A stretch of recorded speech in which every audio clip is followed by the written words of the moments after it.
Hey guys, welcome back to Magic TV. My name's Craig. It is 9 o'clock and it's time for another video. And today I'm going to be talking to you about signed cards. Let's be honest, signed card routines are probably some of the most popular card routines in the world. And I think the reason is, and the reason why magicians have cards signed, is it's proof that what's happening is actually happening to their card.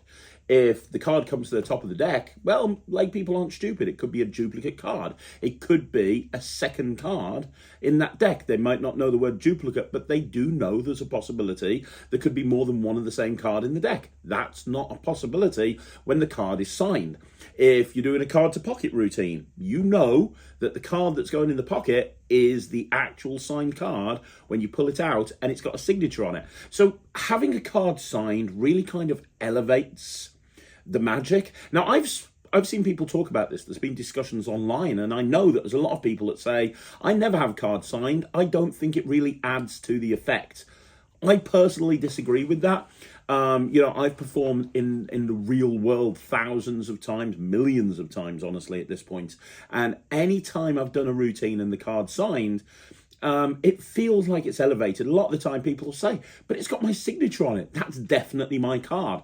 It's proof. It's proof that that card is unique to them. Everybody knows that when a signature is on something, it's unique to them. It's why people sign a bank card. It's why people signed a check back in the day. So I think that having a card signed really kind of makes the trick a lot better. And there's lots of different signed card tricks. There's hundreds of them, probably thousands in all honesty. And so what I thought I'd do is I'd do a list of my 10 favourite signed card tricks. Now, when I was putting this list together, I must have put down about maybe 50 or 60 different routines. And I whittled it down to 10. But if you guys like this list, please let me know, because I can do a follow-up list. I can do another 10. I can do another 10 signed card routines that are equally as awesome, because it was very difficult to make this list. Now, one thing that I will say is I've decided not to do card to impossible location. So mystery box is out. Like cards disappearing and appearing somewhere else. Even card to pocket is out. And there's a couple of reasons for that. One, and the main reason, in all honesty, is I'm doing another video soon on the 10 best impossible location card routines of all time. So there'd be a crossover if I incorporated them into this list as well. But secondly, I wanted to talk about it's very easy to make a list of 10 routines where a card disappears and appears somewhere else. I wanted to kind of look at other routines. My goal here is maybe to provide a source of inspiration, maybe to say, hey, here's some of the signed card routines that I love performing, and hopefully somebody will watch that and go, you know what? I've never done that one. I'm going to give that one a go. I've never done that one. I'm going to give that one a go. And they're in no particular order. It's not like I'm going to go the 10 best. These are just my 10 favourite signed card routines. So do me a favour. Number one, if you like this list, please let me know and I'll do a follow-up list. And two, remember, each one of these routines that I talk about, I'm going to include a full performance. So you'll see the full performance first, and then you'll hear me talking about it. So let's start off with probably the most iconic signed card routine of all time. Ambitious card. I have a deck of cards, 52 cards. Say it with me, Jack. 52 possibilities. Absolutely. So I want you to grab a card. I want you to grab a number card, not a picture card. So any card with Jack Queen, any card about Jack Queen or a King. Okay. Any card, grab it out. When you've got the card, show your friends. Apparently I'm not your friend. I'm going to take the card. No, you're my manager. I'm going to put the card on the face. Put your name on the face, not on the back, on the face. Not on your face, on the face of the card. On the back, yeah. Be careful. It's a little Sharpie. Wasn't funny the first time? Well, you might not think so, but I don't care what you think. Did you find it funny, Mike? Hilarious. There you go. See, he did. You slave. Right. You're going to put the card back, so just say stop. Stop. Put the card back there. That's wonderful. And I'll give you a look at it. Can you see that, Michael? Yeah. Hopefully, roughly how many cards down in the pack would you say that is? Like, probably about 20 or so? 20, 25, something like that. We're going to leave it down in the middle, about halfway down, push it all the way in. And I'm going to show you something kind of crazy. Okay, I'm going to show you the difference between sleight of hand and real magic. We're going to start off with the Jack of Diamonds. That's not your card. One down, 51 to go. It's a long trick. It takes a while, but we do get there. Watch the jack. You rub the jack in the right place. It's got to be the right place. You rub it in the right place, and hopefully, with any luck, that jack will change right there into your jack. What? Now, no, right? Now, that's sleight of hand. That's not real magic. Real magic looks completely different. Real magic looks like this. Look, if I take your card, pop it about halfway down, push it all the way in like that. All I have to do is square up the sides, give a little ripple, press the button on top, and right there, that's when the card comes straight to the top of the pack. Now, you might have missed out. I'm going to do it again for you. It's not like it's a deck full of fives, but even if it was, it's the only one with your name on it, right? That makes this absolutely impossible. You put the card there, push it in for me. Beep. Very good. Press the button on top. Boop. Turn the top card over. Works every single time, right? Kind of weird. Very weird. The problem is when I do this, people say, Craig, you're going too fast. Slow down. So I'm going to go as slowly as I can. There's the 5. I'm going to flip it over like that. I'll even give you one last look at it so you know I'm not cheating. There's the 5. Now the 5 goes in the middle of this half like this. This half goes into the middle of this half like this. So it's going into the middle of the middle of the middle. I'll show you it's not on top. I'll show you it's not on the bottom. It's not that the card comes to the top. Simply put, the top card turns into your card. Now you don't normally see that because the card's face down. But if I leave that card face up, that 3 right there, you'll see it change into your card. What? I know, right? One last time. I will take the 5. You take about half the cards. Now with half the deck, it's easier to follow. Look, we'll pop it right there. Just push it in for me. Press the button on top. Beep. Harder. Beep. Harder. Beep. That's too hard, Jack. If you tap that hard, it won't go to the top of my half. Oh, balls. It'll go to the top of your half. Will it? Oh, shit, so well. Oh shit, so it will, exactly. Which is pretty cool, but you want to see the moment that happens. So for the big finish, I'll let you see the moment it happens. What I'll do, Jack, is I'll take your card and I'll give it a really big bend. Now, magicians call this a crimp because now it's fairly easy to spot that card, right? It's crimped. So when I take that card and I put it there, can you see the bend in it there, Jack? Yeah. And if I put it here, you can see that bend in it, right? Right. So watch this. If I just do this, now the bend pops right up to the top. Oh, okay. That's your card, Jack. That's the trick. And I think that is a bit of a miracle. So what you just saw there was an ambitious card routine. That's probably my favourite ambitious card routine to do in the real world. And I think that ambitious card has been a classic for a reason. And I think the reason is it's very easy for a spectator to follow. The card gets lost in the middle of the deck. It comes to the top of the deck. It goes in the middle of the deck.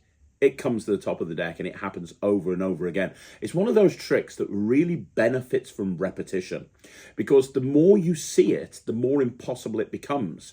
Now, the nice thing about ambitious card is there's so many different ways of making that card come to the top of the deck. Anyone that's seen the late, great Daryl's ambitious card sort of encyclopedia, the DVD on the ambitious card, will know there's probably a million sleights to have that card come to the top of the deck. And different magicians will approach this in different ways. You saw one of the ways there that I do ambitious card, but it's not the only way. There's other ways to do it. You know, you see a lot of magicians that will do a card going into their mouth, or they'll have a card, you know, it'll appear face up and they'll do a pass. There's so many different ways of having that card appear on top of the deck. And, you know, normally at the end of an ambitious card, you'll have a finale. Now, that could be the classic bent card coming to the top where, you know, popularized by David Blaine. It could be a card to pocket, or a card to wallet, or a card to impossible location, or something like that. But the whole idea of the ambitious card jumping to the top of the deck, it is a classic of a signed card. And I think it benefits from having that card signed. Because, again, when lay people aren't stupid. And when they watch a trick, they're internally trying to figure out how it's done. And if they see a card coming to the top of the deck, the logical step they're going to think of is, well, maybe they've got more than one card that's the same. If the card's signed, that is absolutely not the case.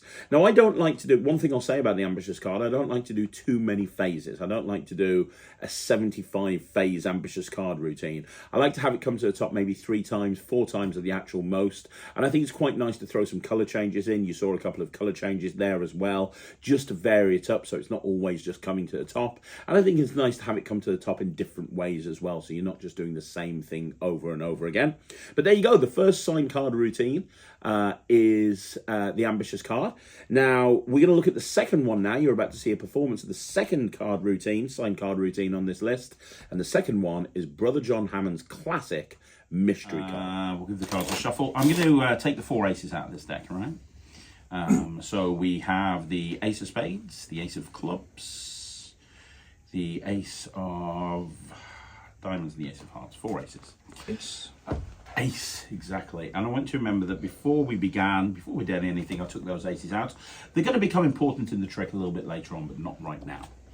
So as well as the aces, we need a mystery card. Now, this is called a mystery card because it's going to be a mystery to everybody what that card is. So as I cut packets of cards onto the table like this, anytime you want to, just say stop. Stop. I was about to cut that packet there. Do you want this packet staying here or do you want to cut it there? I don't really mind. Cut. There? Yeah. Okay. So can you have a look at... actually, no, it's going to be a mystery card, isn't it? So no one's going to look at it. What you are going to get to do, though, is pick a card of your own. And you're going to write your name in it. So maybe one with a bit of white space, but it's totally up to you. So the 2 of Hearts. That's a good one. So can you write your name on there for me? Okay. That would be good. The rest of the deck's not important. And the important thing is these. So we have the mystery card, which has been there from the beginning. Yep. We have your 2 of Hearts, which is signed. And we have the aces, right? Now, what's going to happen here is I'm going to try and make your card vanish. Now, there's a rule in Magic. Don't tell the audience what's going to happen. I'm telling you right now, your card's going to vanish.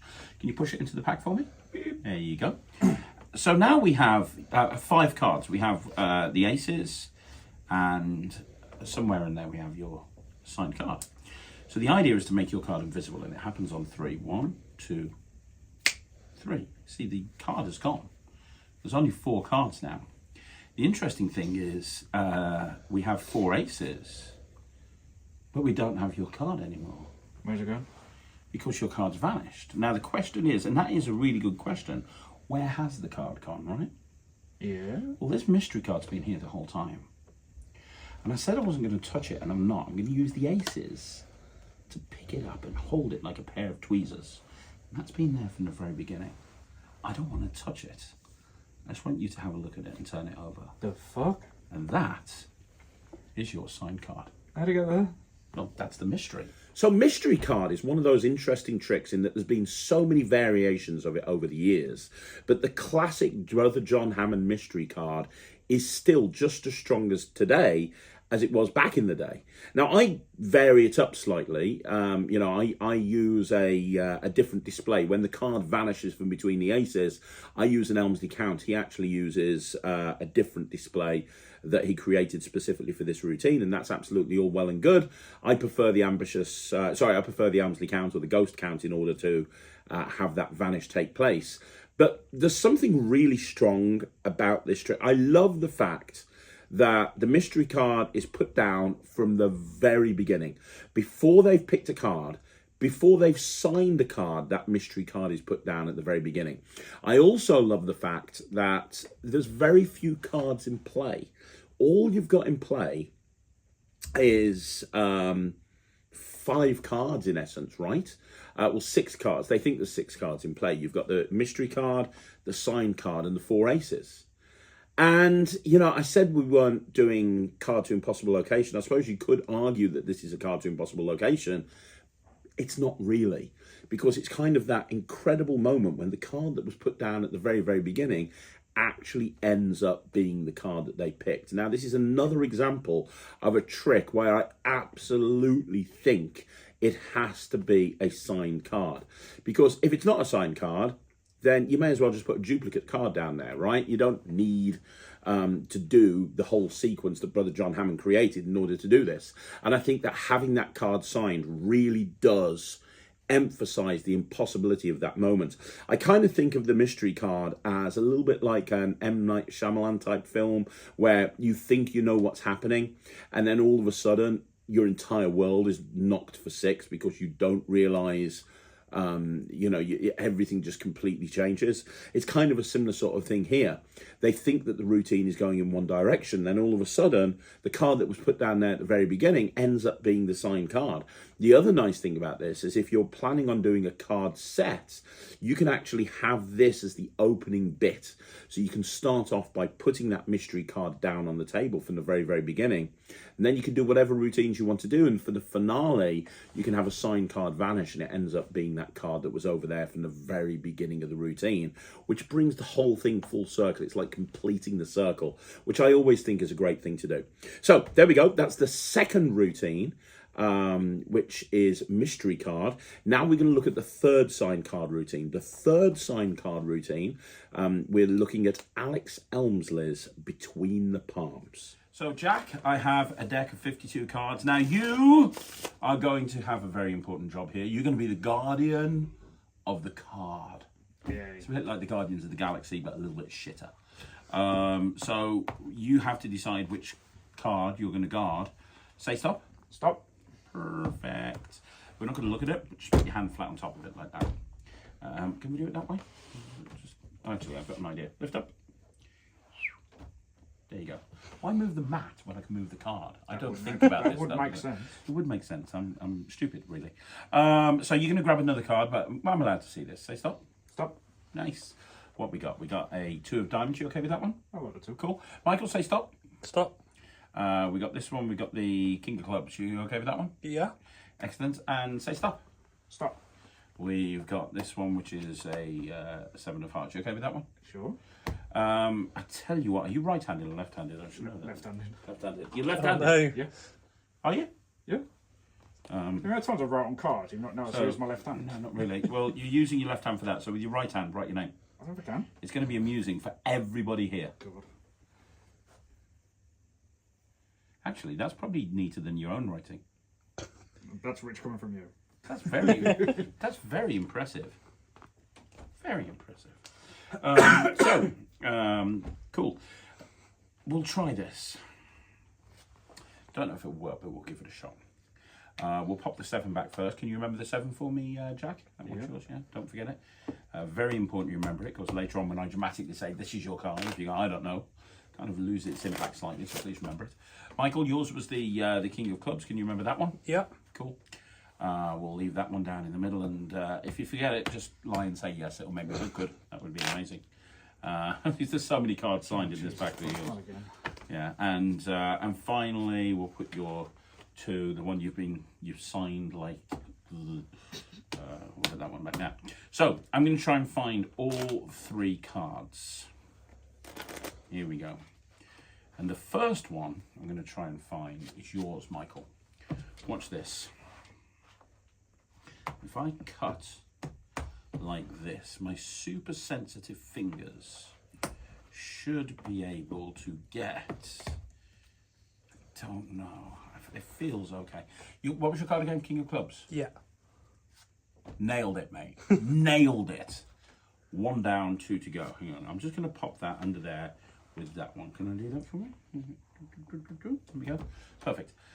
This next one, I'm going to do it with 1 cut. I'll get the other one with 1 cut. Watch this. 1 cut. That's all I need.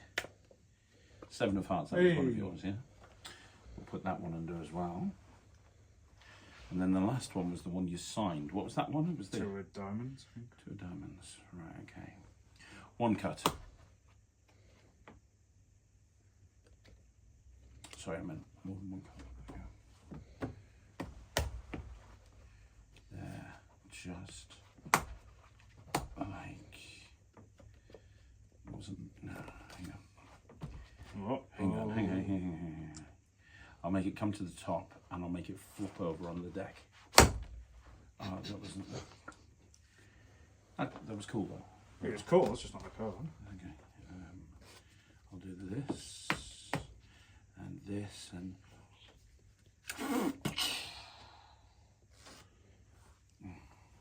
Hang on. I think this is going according to plan, Michael. It's fine. Okay, hang on. If I do this, then this, test the wind. Nope.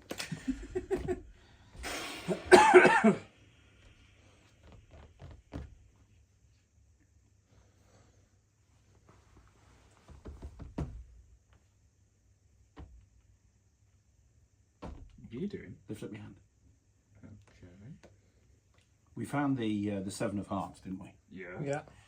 And before that, I cut to Michael's King of Clubs. Yeah.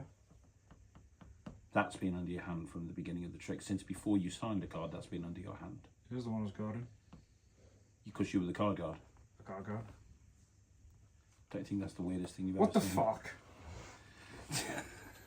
So what you just saw there was Alex Elmsley's Between the Palms, which is another routine that you don't see a lot of people doing. Now, it's kind of a weird thing, Between the Palms, and for a long while I didn't do it. And the reason I didn't do it is because only one card really can be signed.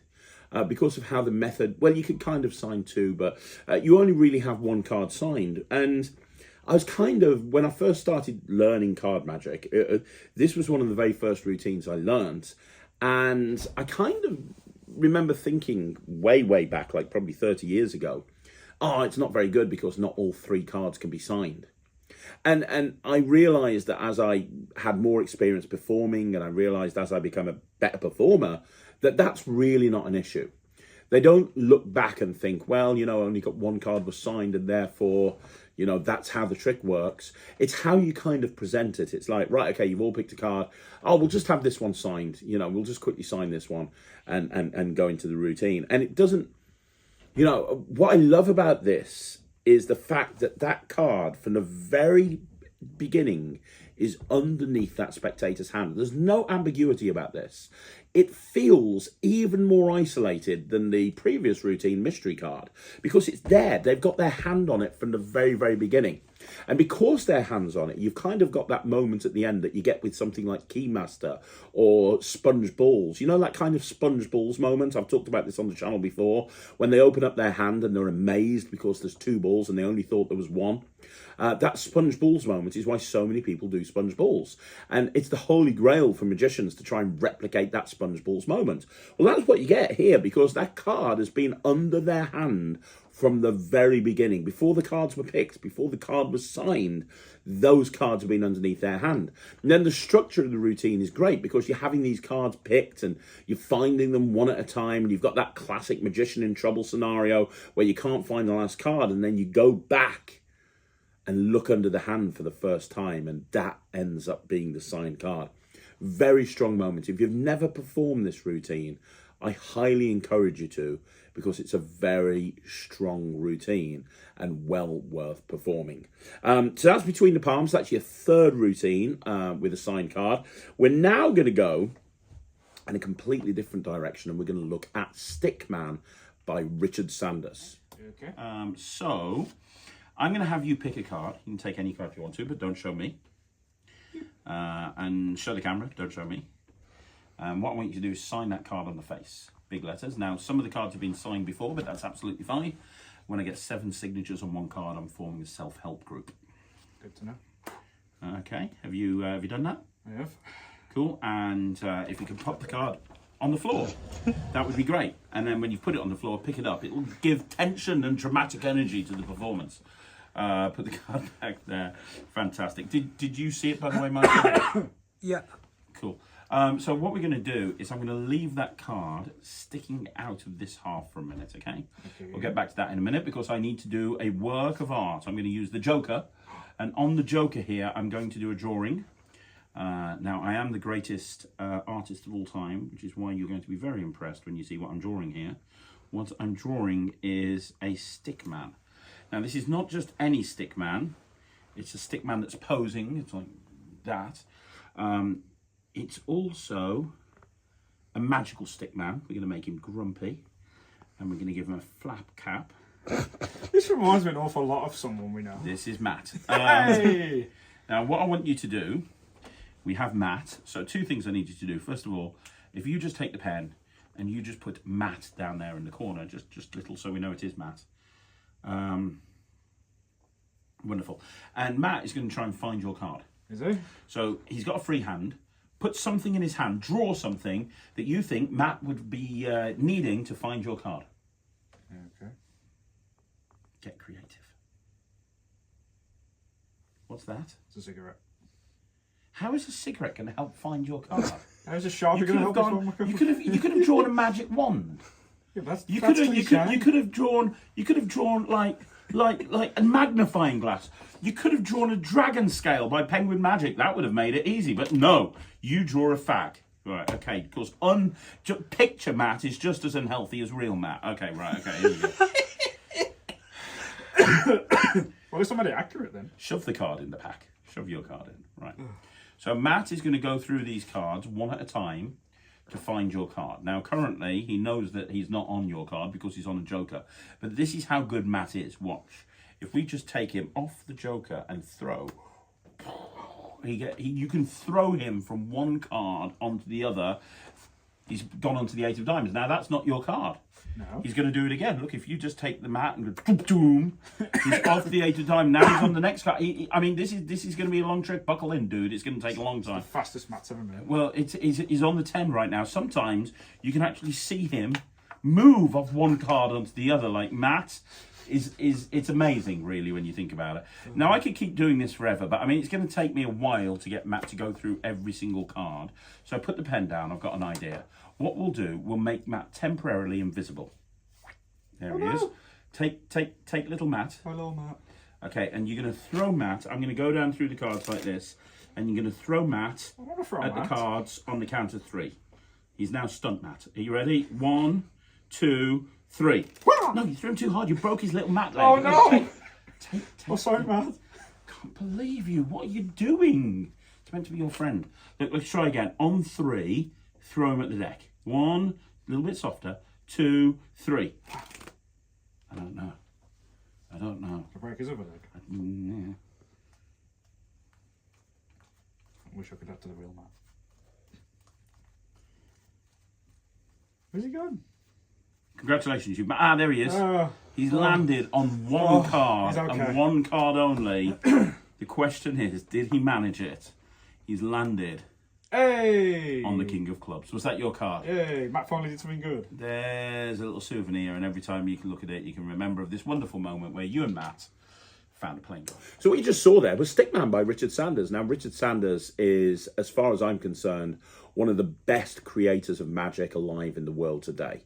I have been a massive fan of Richard Sanders ever since the Richard Sanders Show came out many, many years ago. Creators Collide with Jay Sankey and Richard Sanders. Some incredible material in there. And everything this man puts out is pure gold. It's as simple as that. The Stickman routine is one that has been in my act for as long back as I can remember. Can't remember where I learnt it from. I just know that I've been doing it as far back as I can remember. And what's really great about it, it's one of those routines. I did this an awful lot in restaurants. And the reason is, it's one of those routines that kids love, adults love. Adults get the impossibility of what they're seeing, but kids love the whole picture of the Stickman. All of it makes absolute total sense. I love the moment where you get them to draw something in the Stickman's hand that's going to help him find the selected card. And then the visuals of the card the Stickman jumping from one card to the other is great. You know, that moment where they first see the card they first see the Stickman jump from one card to another, it always kind of gets a double take style moment. And I love the fact that you've established this thing where the Stickman can apparently jump from one card to another, and then all of a sudden vanishes, and that moment when it appears on the actual signed card is crazy good. I also love the premise. I love the premise about having a magician's assistant. And hey, most magicians have a magician's assistant. I have one. I'm going to introduce you to him. Just the whole thing is great. You know, there's a lot of Stickman tricks out there that I love. But I think Stickman by Richard Sanders is one of my favourites. So next, we're going to look at one of my routines. This is one that I originally published on a DVD called Blank many, many years ago. And it's a very, very cool routine called Face Off. And we're going to have a look at that one right now. So I have a pack of playing cards, and as well as the cards, I have 3 very special cards. Now, magicians aren't meant to tell you cards are special, but I can't really lie about this. It's obvious. There's no faces, there's no backs. They are just what cards are meant to look like before they've been printed. Now, it's very difficult to get cards like this. You've got to know somebody who works at the playing card company and they sneak them out on the graveyard shift. True story. Now, as well as that, we're also going to need one of these, which is a pen. I'm sure you've seen one of those before. And finally, you're going to pick a card. Now, there's 52 cards, but look, you've already signed a few of them. God, not again. 50, in multiple different ink. Now we're going for black. So you're gonna sign one of these cards. So as I go through the deck, just anytime you want to, say stop. Stop. There, are you sure? Yep. Now, it's not the sort of trick where you pick a card and I find it.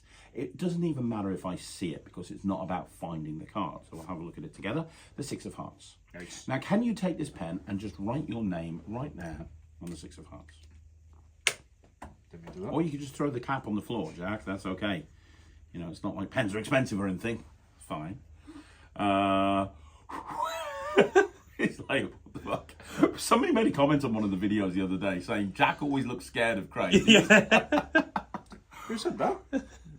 A YouTube subscriber, apparently. You do need to get the cap because else it'll dry out. But so we have Jack's card, the 6 of Hearts. You've got a few things that you need to do, Jack. What's that? I'm going to take that 6 and I'm going to leave it sticking out the pack about halfway about there, okay? But you need to watch those 3 blank cards. You also need to keep an eye on that card. I'm not going to push it in. I'm going to leave it sticking out just there, okay? Okay. Now, you've signed the face of that card. I need you to sign one of the backs of these cards. The blank cards. Yes, exactly. Not the face, the back. That's very important. So, which one do you want to sign? This one, the middle one, or the bottom one? The bottom one. Are you sure? Yep. This one right there. Okay, take the pen, and can you sign it for me? Trying to throw it this time. But not on the face. Sign it on the back. Sign it on that side. Okay. Very good. Perfect. I don't need those 2 for now. So, in fact, hold your hand out for me, and we'll put this card here, and if you can put your other hand on top, that would be great. So there's a trick in magic called a transposition. And the idea of a transposition is that 2 things will change places. So with a transposition, the idea would be for example, the blank card would change places with the card that you picked over there, the 6 of Hearts. That would be a transposition. Great. I'm going to try and do the world's first partial transposition. You see, a playing card is made up of 3 parts. You have the top, you have the face, and you have the middle. I'm going to try and just make the face of this card, the 6 of Hearts, change places with the face of the blank card here. Just the face. Watch. What?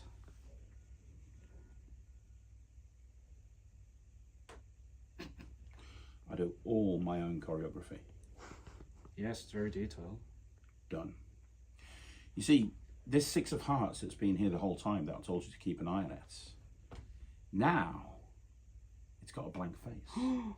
And the reason it's got a blank face isn't because the card turned blank, it's because I made the face of this card that you picked and signed change places with the 6 of Hearts.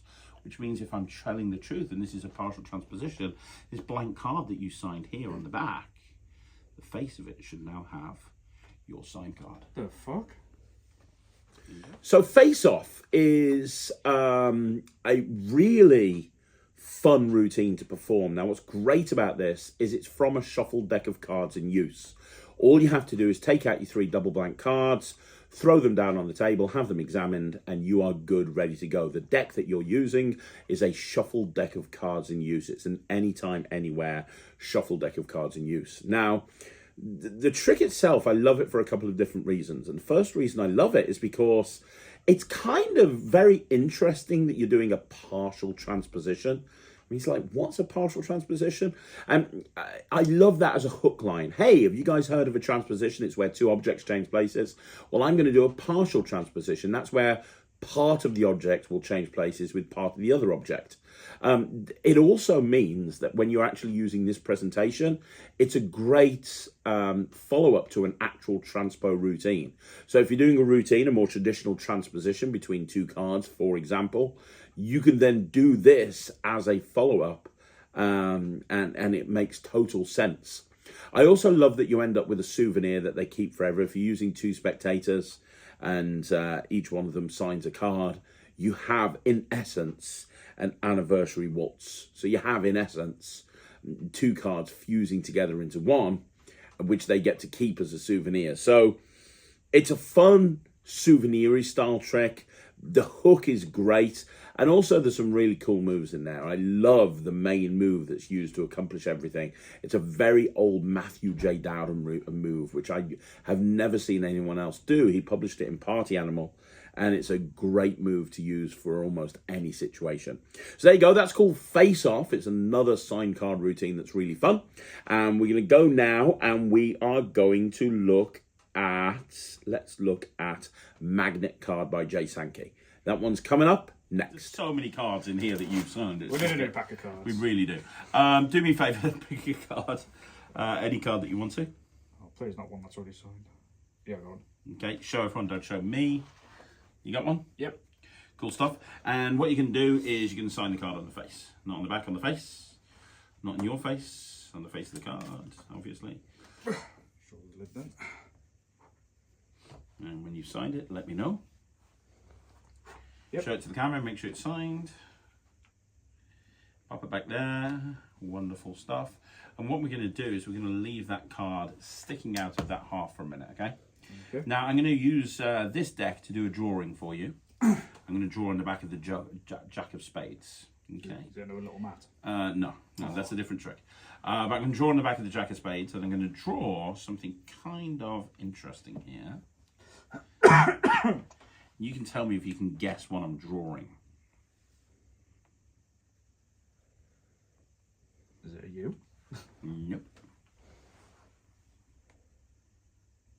Oh, it's a, what do you call it? It's a magnet. It is a magnet. That's very impressive. Most people don't get it at this point. Oh, watch enough. To be honest, a lot of people don't get it here. They think if you do this, it's the backside of a horse. Which kind of is, to be perfectly honest. But we'll go with the magnet. So what we have effectively done is turn that Jack of Spades into a magnet that doesn't attract metal, it attracts ink. And because you signed your card with the same ink, we should be able to use this to attract your card. Just square your card into the pack. It's right near the bottom. Let me see if I can do this. All I have to do is turn the magnet on. There we go. Wait a second. There we go. And no, seriously, it draws one card up. Right there, the Queen of Spades. You see, that's what happens. That's what the magnet card does. It can pull one card up to... Shall I do it again? Yeah, you might have missed it. The problem is, every time you do this, the magnet becomes a bit stronger. So we'll do it again. We'll pop your card about halfway down. You can push it in yourself. There you go. It's about halfway this time. Press it on. There we go. It's done. And there it is. There's your card. Yeah, it works. More bizarre. It's crazy, right? Now the thing is, every time you do it, you don't want to do this more than twice. You do it a third time, it's not so good. Let me show you what I mean. Look, we'll pop it there. Push it in one more time. Watch. Yeah, you should never do it a third time. Do you know why? It's a gun. Well, it doesn't work. See, what happens is the force gets stronger of the magnet. Every time it does it, the force gets stronger. And if you do it a third time, it actually pulls your card so far up through the pack, it sticks to the magnet. What the fuck? That's why you should never do it 3 times. Souvenir. So what you just saw was Magnet Card by Jay Sankey, and I have to be honest, I've changed the handling around a little bit because Jay uses the topper move, which he does brilliantly. I've never really got on with the topper move. I every time I try to do it, I think it looks a little bit obvious. So I've changed the handling a little bit to make it work more for me, which I think is a lesson in itself. You know, I think that's important to do. If you see somebody perform a routine and you like it, look at what you can do to that trick to make it work for you. Just because somebody does it in one particular way doesn't mean that you need to do it in that particular way. Now, Magnet Card reminds me a little bit of Stickman by Richard Sanders because it's a very similar premise in that you're drawing something on the back of a card and something happens and it eventually ends up sticking to a card that they signed from the beginning. The difference is with the premise. And again, just like Stickman, I love the hook to this, because the hook is you signed a card with this pen. If I use this pen to draw a magnet on the back of another card, it's going to pull your signed card to it because you know the magnet, because of the ink that's in the it's in the pen. It's the same ink, which is just completely ridiculous, but also kind of makes sense even though it's insane. And then you've got that lovely pseudo moment where the card keeps coming to the top of the deck. I love from a methodology point of view that it's very easy to do. There's no angles, you don't need a table. But I especially love that the sleight that you're using to bring the card to the top is also hiding the fact that the magnet card is actually their card. Even though it is, and you know, you're hiding it in plain view right from the very beginning. I talked earlier on about how strong an ambitious card routine is. It is. You could actually follow an ambitious card routine with this if you wanted to. So you could do your classic ambitious card routine. You could say, do you want to know how that works? I'm going to expose it for you. And then you kind of say, it's very simple. It's magnets. You know, that's how it works. Let me show you. And this routine would make a great follow-up routine to any ambitious card. So there you go. That's that's magnet card. Now we're going to look at my favorite card routine of all time, the routine that I love performing more than anything else. Here it is. This is card under box. Deck of cards. Go. 52 cards, 52 possibilities. Exactly. Worked it too long. You were saying that after the first day of being here. I know. How long have you been here? Too long. So that makes you a masochist. Whatever. Can give you a pen. So you're going to pick a card. I don't want to see it, so I pick maybe one with a lot of white space because you're going to sign the name on it. Okay. So I take the card. Oh, that one's already signed. Don't worry about it. When you get a card with another signature on it, add your signature. When I get 7, I'm going to form a self-help group. So write your name on there, big letters, on the face, not on the back. Not on your face, on the face of the card. Thanks for clarifying. No problem. You're more than welcome. And you're going to put the card back. All right? Okay. So as I go through, just say stop. Stop. Lovely. Put the card back there. And just in case Jack rudely didn't show the card. Do you see it there, Michael? Yeah. Michael, here's a question for you behind the camera. How many cards down in the pack would you say that card is roughly? It looks about halfway. About halfway? Yeah. You know, push it in like that. I'm going to show you the difference between sleight of hand and real magic. Now, sleight of hand looks like this. I'm going to take one card out of the pack from about 15 cards down, so that's not going to be your card. One down, 51 to go. It's a long trick. Sleight of hand looks like this. Look, most magicians do this face down. I'm going to do it face up. You'll see that Jack change in midair into the 8. It's kind of crazy, right? Now, that's sleight of hand. That's not real magic. Real magic looks like this. Take half the cards for me if you can, and spread them out like a magician, like a bad magician, but that's fine. And I'm going to pop your 8 about halfway down, just there like that. Give them one shuffle if you can, please. And then when you've done that, put them right there on the packet on the table. Put them on top of there. Excellent stuff. So there's no way I can cheat now because you shuffled, right? So watch this. This is real magic. 1, 2, 3. It's done. That's when one card flew up in the air. It did 6 somersaults invisibly. And even though the box has been on the table the whole time, check this out. There's one card underneath the box, one card only. Turn it over, have a look. It's my card. That's your card. Now, the thing is, I can't tell you how that works, but I can tell you how it doesn't work. This is what most people think I do. They think I take your 8, put it down on the table, and when you guys aren't looking, I put the box on top. Be honest, is that what you thought I did? Because logically, it's the only thing I could do, but I don't do that. You see, the card really does go down into the middle. You really push it all the way in. You do this, and when you do that, and that's when it goes up in the air. 6 summers, when you get the idea, it's under the box. Turn it over, Jack. Seriously, turn it over. Have a look. It might not be the one, in which case I'm wrong. How are you doing this? Well, do you see the signature? Yeah. Jack, that guarantees this is your card, right? Here's my card. The card goes about halfway down. Jack, say go. Go. Did you see it go? Not the card, Jack, the whole pack. Look under the box. How the fuck did it get there? That would be every single. This is where Jack's starting to question reality right now. Look, Jack, I'm going to go really slowly. Nothing under the box. Put your finger gently on top. I will put the card down in the middle, and I'm still going to get the card underneath the box. Now, Jack, if you think I've cheated, you can have a tiny peek underneath. What, the box? Yeah, if you think I've cheated. I'm a little bit offended by that, Jack, but whatever. Okay, It's get you. your finger there. Watch. 1, 2, 3. If I told you it was under there now, would that be good? That would be good. Have a look. Yeah, that would have been good. I'm not that good. But lift up your finger because I went further, because now there's 1 card inside the box, Jack. 1 card and 1 card. It can't be.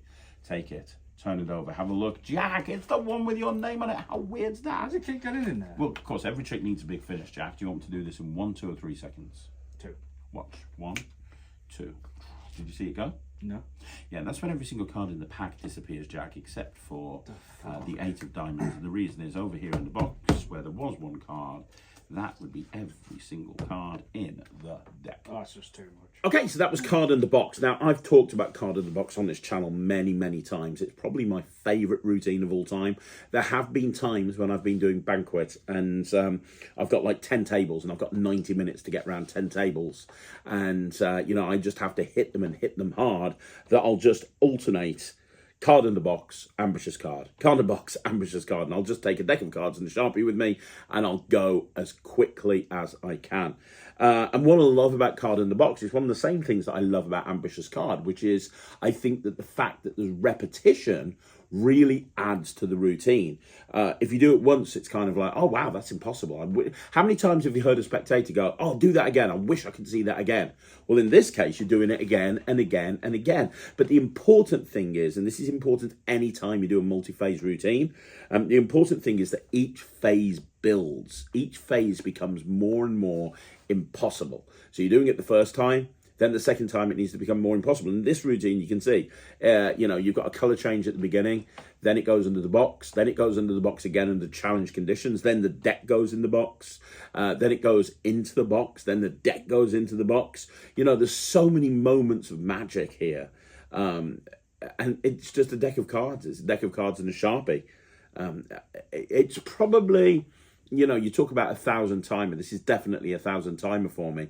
But not only that, above and beyond this being a 1,000 timer, if I was in a situation where I had to super impress somebody and I only had 5 minutes to impress them to get the biggest contract of my life, you better believe I'll be doing this. So it's card in the box. Love performing it. Love that very few people perform it, unless I'm with Daniel Chard or, you know, somebody like that. I know that I'm going to be fairly safe.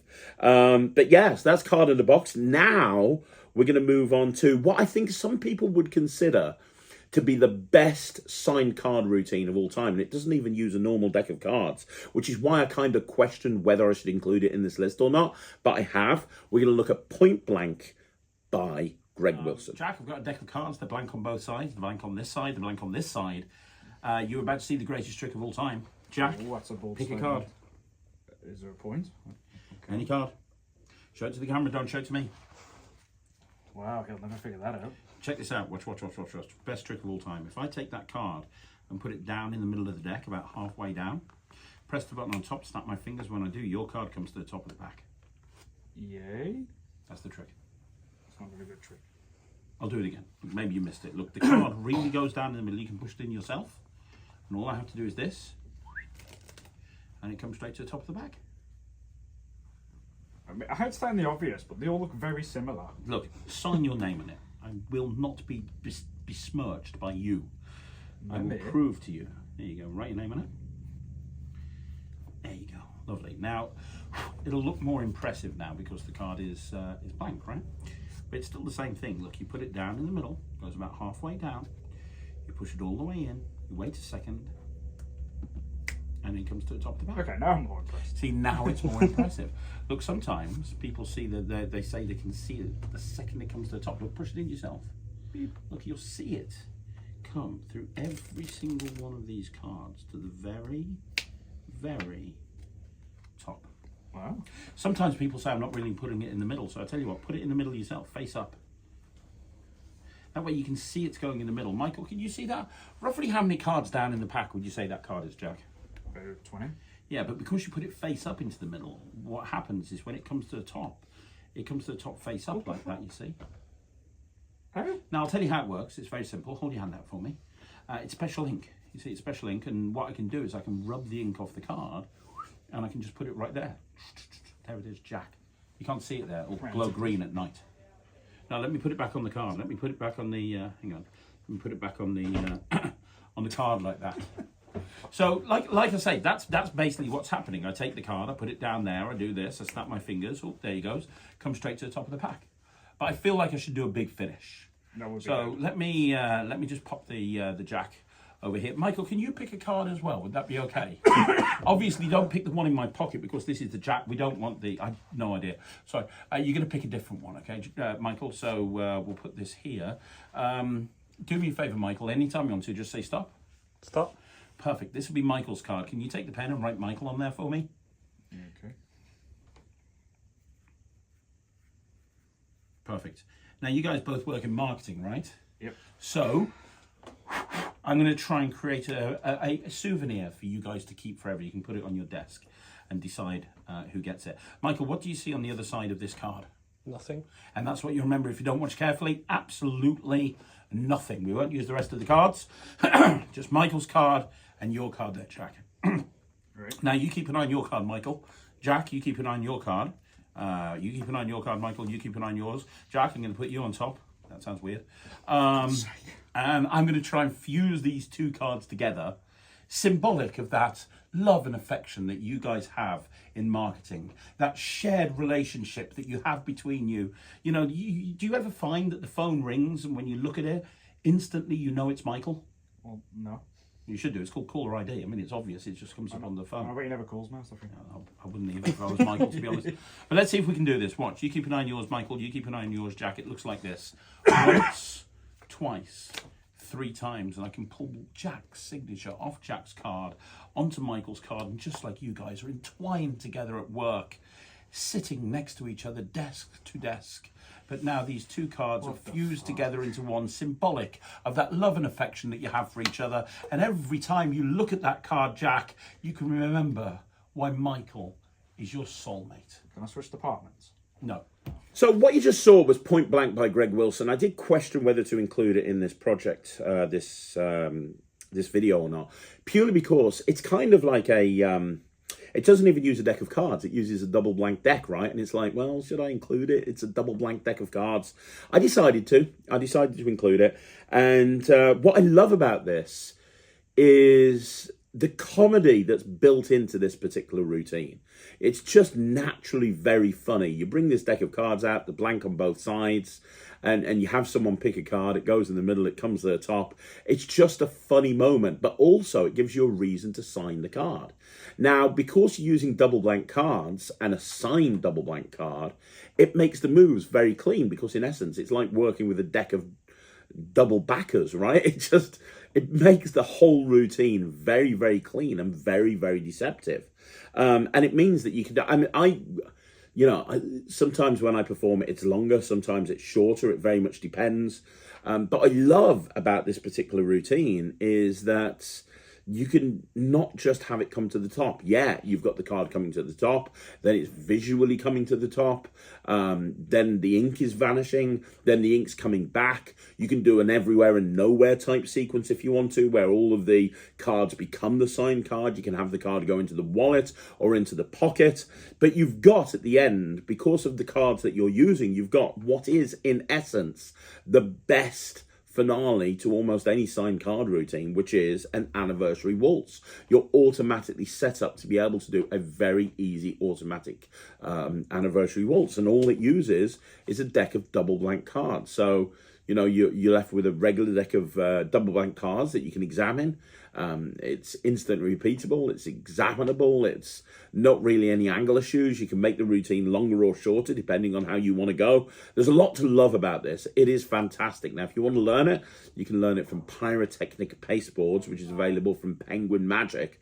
It's Greg Wilson's Pyrotechnic Pasteboards. It's really, really good. I love it. So that's Point Blank. We're now going to look at the penultimate trick on this list, number 9, which is one of my favorite routines that I've created myself. It's available on the Netrix. It was originally first published on a project called Locked in a Room Without Coins about 20 years ago. It's called Easy Waltzer. Let's have a look at that one. So, Jack, I've got a pack of cards here, and Michael's behind the camera. But you and Michael have been working together a long time. So I'm going to do a compatibility test. I'm going to do a test on the two of you to see how compatible you are. Oh, Christ. Now, the idea is very simple. Right? What's going to happen is I'm going to get Michael to pick a card. You're going to look away. I'm then going to take that card, lose it in the deck, and you have to find it. If you find it, it means you're the greatest co-worker of all time. It means you are the perfect colleague in an office. If you don't find it, it means you suck. Now, I'm willing to bet, because you and Michael have worked together for so long, we shouldn't have a problem here, but we will find out. So first of all, look away, close your eyes. Michael, you're obviously behind the camera, so I'll do it like this. Just say stop anytime you want to. Stop. Right there, yeah? Yeah. This one here, are you sure? Yep. This card right here. Now, I would not normally look at that, but I do need you to sign it. Now, you can't sign it because you're behind the camera, so I'm going to sign it for you. Okay. Are you happy with that one there? Yeah. Yeah, we'll just, normally I wouldn't see it, but we will, I'll put a smiley face here. But obviously you're holding onto the camera, so I'm going to do it for you. Is that cool? Cool. And what we'll do is we'll pop it into the pack. Is there okay? Yep. Do you see it right there? Yeah. Cool.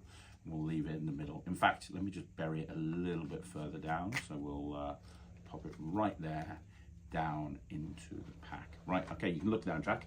So Michael has picked a card. It is somewhere in the deck. You have no idea where. You have to find it. Now, if you find it, I've just noticed there's a card marked on the back in there. I just saw it fly past. Oh, well, weird. Probably left over. Yeah, there's a magnet in there. We don't need that. That's from a different trick. So, you're going to pick a card. Okay. And if you find Michael's card, greatest co-worker of all time, I will give you a congratulatory, I'm going to give you a fist bump, basically, mate, okay? I'm glad that's where that was going. Yeah, so, any card that you want to, just touch a card. Beep. That one there, are you sure? Yeah. Do you want to change your mind? No, I'm confident with that. You're happy with that one? Are you going to be the greatest co-worker of all time? Are you going to be the greatest co-worker of all time? Hey, yes, you are, Michael Scott, with the smiley face. Greatest co-worker of all time. Well done. Now, the thing is, we have to do it in reverse. We have to see if Michael's as good as a colleague as you are. No. So, unsure. So what we'll do, when you poison we'll get rid of Michael's card. We don't need it anymore, okay? We'll lose it into the pack. And this time, you have to try and find, well, Michael has to try and find your card. So this is going to be a tricky thing to do because Michael's holding the camera. So I'm going to ask Michael to hold the camera, but close his eyes at the same time. And you, let's go for it. Apologies and, if the and we're going to make it not harder for Michael because you're not even going to look at the card yourself. So Michael's going to find a card that you don't even know. It'll all make sense in a minute. Good. So look, Michael's looking away. Do me a favour, Jack, as I cut through the cards to say stop. Stop. There, yeah? Yeah. Okay, so this card, don't look at it, but write your name on the back of it. That way we'll know it's your card. Right. You done that? Yep. Very good. And we're going to lose that card right there into the deck. So we have no idea where it is. Cool, cool, cool. Okay, you can look down, Michael. And we're going to give these a shuffle as well. Do you have any idea where Jack's card is? No. No? Good. No. So I'm going to spread the cards out face up. And you are going to pick a card. If one card has a Michael vibe, has a Jack vibe, that might be the one you want to go for. Okay, it's completely up to you. Maybe pick a card that reminds you of Jack. A Joker might be a good choice, or potentially a Queen. It's your Like a bullet sandwich here. It's your choice, mate. If you find that you're the greatest co-worker of all time and you and Jack are the greatest marketing team that's ever lived. I'm named after a card. You couldn't go with that. Yeah, you could. Which one do you want? You can have anyone you want to. The Queen of Diamonds, I saw. But you know what? That You're that does have a Jack vibe to it. Now, do you want to change your mind? You can have the 10 if you want to. I wouldn't, because that's not the card, but you can have the 10. You can have anyone you want to. It doesn't have to be the Queen, but if you want the Queen, that's fine. Go for the Queen of Diamonds. You're going for the Queen of Diamonds. Is Jack a Queen of Diamonds? Is Jack a Queen of Diamonds? Is Jack a Queen of... Jack is a Queen of Diamonds. Greatest marketing pairing of all time. But here's the thing. This is interesting. Let me show you what's interesting. You picked the Queen of Diamonds, Jack, right? Yeah. You picked a card as well, if you remember, Michael, right? Because we know that you're compatible now. it means that the two cards want to be doing the same thing. So because your card is face up, Jack, if I just snap my fingers, what happens is Michael's king turns face up as well. And what's interesting is that you guys picked any cards you wanted to, and you got a king and a queen, which is even more interesting. But I'm going to try and do something with these cards. I'm going to try and fuse them together into one, symbolic of that relationship that you guys have with each other. So every time you look at these two cards fused into one, you can remember that the greatest marketing team up of all time happens right here in Magic TV HQ. You keep an eye on your card, Michael. You keep an eye on your card, Jack. I'm going to put you on top. Keep an eye on Michael's card, though. It's going to happen on the count of three. Jack, watch your card. Once, twice, three times, and I can pull your signature off the Queen of Diamonds, Jack. And not only can I pull it off the Queen of Diamonds, I can put it onto one card and one card, this card right here, the King of Clubs, Michael's name on one side, Jack's name on the other. You get to keep that on your souvenir on your desk, look at it forever, and remember how you and Michael are just a beautiful pairing and a wonderful group of people. This is about time I handed my notice in last week. You will never leave. So that was Easy Waltzer, and you know, one of the performers in the UK that I respect the most is a guy called Owen Strickland. Now, if you haven't seen Owen Strickland perform, he's a wonderfully engaging performer, probably one of the, if not the top wedding magician in the UK. Also does a lot of corporates, does a lot of private parties. Just a really nice guy. He's the perfect example of what a magician should be, and he will help anybody. Very, very nice. If you've not seen his Talk Magic interview, he was one of the people that I interviewed very early on, purely because I wanted to interview him very early on, because I was a huge fan of him and his performance. Anyway, the reason I bring up Owen is because he swears by this particular trick. He uses it in almost every single wedding. And it's a version of, as you saw, it's a version of Anniversary Waltz. So one person picks one card, one person picks the other, and they sign together. Now, the original version of Anniversary Waltz used a double face-up. So you had the two cards fused together, so there's a face on both sides. It's great, and it almost made this list. But the reason I went for Easy Waltzer instead is because now I perform this more than I do the double-faced version. And the reason is, very, very simply, this is more practical for me because it's just a regular shuffle deck of cards. There's no gimmicks, there's no extras. And the fact that it's a normal card that's been signed on the front and the back does not diminish it at all. In fact, the build-up in order to get to that moment is actually a lot stronger because, first of all, you're having somebody pick a card, they're signing it on the face, you're doing this whole love test presentation so they can see if they're, the best husband in the world or whatever it is. And I have to change the presentation in here, but it's normally the best husband in the world, and now we're going to see if you're the best wife in the world. And when you're performing at a wedding and you're doing this kind of love test style presentation, it kind of draws everybody in. If you're doing this on the top table, for example, and there's bridesmaids and fathers of the bride and fathers of the groom watching, it's all really interesting. It's all really something that it has an amazing hook, as opposed to just two cards fusing together. But you've still got that moment of the signatures fusing together onto the same card at the end as well, which allows you to give it away as a magical souvenir. Now, is it an impossible object? No, because a double facer is an impossible object. But I love the fact I don't have to carry any extra cards around with me. I don't need double facers with me, and I need to get an extra one every time I perform the routine. I can just grab a deck of cards, and I can do this anytime, anywhere, and I can do a routine that's going to give a really cool giveaway to the person that I'm performing for. So it's called Easy Waltzer. It's available on the Netrix if you guys want to learn it, but I love performing it. I really do. It's why I wanted to include it on this list of my favourite signed card routines. So we're going to go for the final routine now, and the final routine is one that I've published in a few places. It's on the Netrix. I taught it on my Alakazam Card Magic Academy. I'm pretty sure it's on my Vanishing Ink Masterclass. It's called Back Off, and it's one of my favourite things that I've ever created. Let's have a look at Back Off. We need a mystery card. And it's called a mystery card because it's going to be a mystery to anybody and everybody. So do me a favour, cut anywhere you want to. Turn them face up, put them back on top of the pack. Good stuff. And what we'll do is we'll take the card that you cut to, and that can be our mystery card. A mystery? Yeah, it's a mystery. Now, it doesn't matter which card you pick, but grab a card for me, ideally one with a bit of white space. Because not an ace, because I'm going to be using aces for other tricks later on. Nope. That one's already been pre-signed, but you can put your signature on again if you want to. You can go for a different one. That one's been signed. I do too many tricks for Christ. you, Jack, to be perfectly. Four. I don't think there's a person in the world that's seen as much magic than you and Michael. Oh my god. Well, I'll put it on my name. Yeah, put your name. Are we good? Yeah. Good stuff. Yeah, you can put the lid back on. So I want you to watch. Check this out and watch. I've got your 4 of spades here, yeah? Yep. I'm going to pop your 4 about halfway down, give or take, yeah? Alright. You can push it in yourself. Check this out. All you have to do is wait a second. And even though you push the card into the pack, come straight to the top of the deck. How? Well, that's a good question. How? That's the question normally people give me when they see a trick like this. How? I can't really tell you how. But what I can do is I can break this trick down to its smallest common denominator. Okay. Because the problem is it's hard to follow what's going on because I've got an entire deck of cards.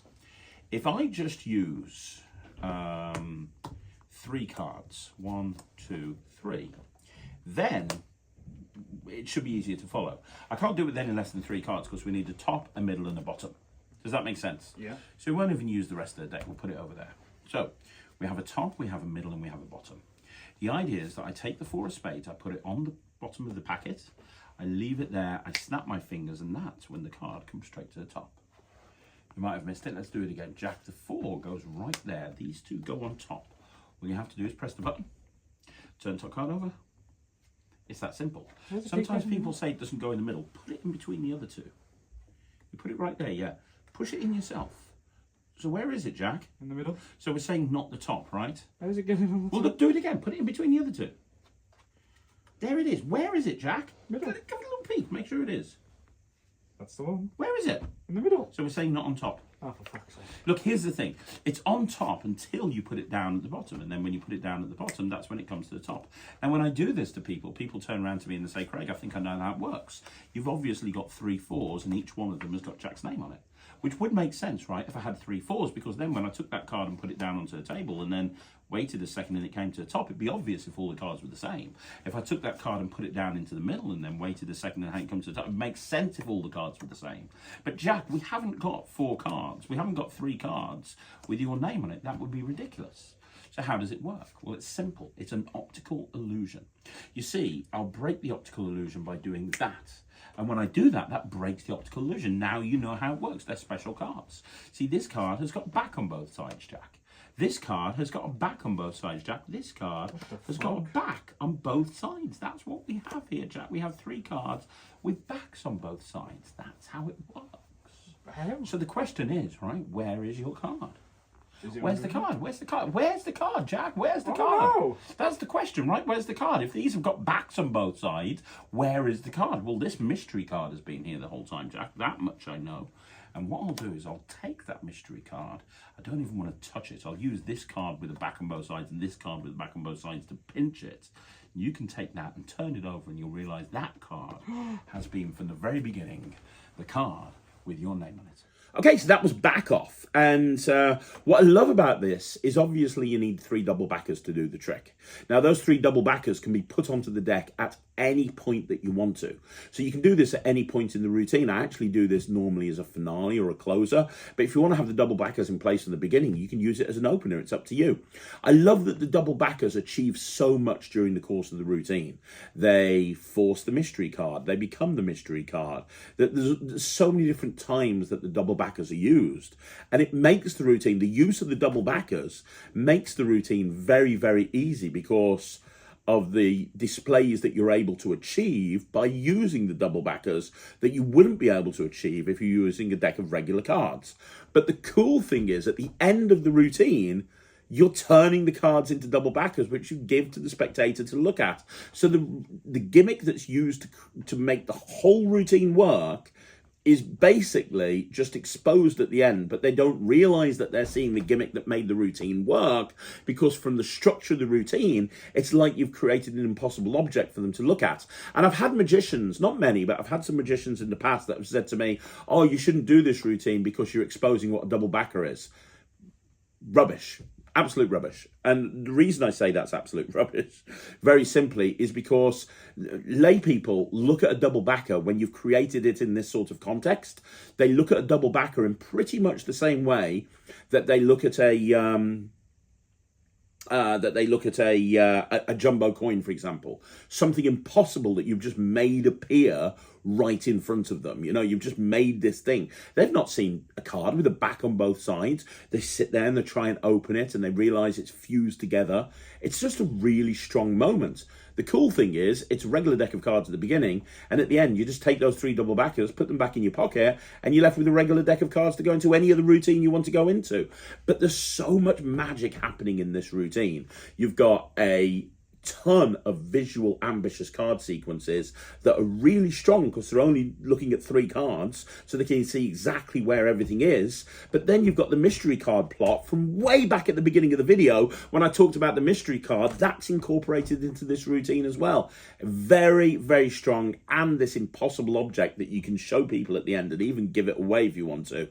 It's one of my favorite routines that I've ever created. It's called Back Off, and it's my 10th favorite signed card routine of this list. So there you go, guys. That's another video in the bag. 10 signed card routines that I think are 10 of the best signed card routines of all time. Now, like I said at the beginning of the video, I could do another video on this subject if you want me to. In all honesty, I could probably do another 3 or 4. So if you would like to see another list of 10 signed card routines, please let me know in the comments down below.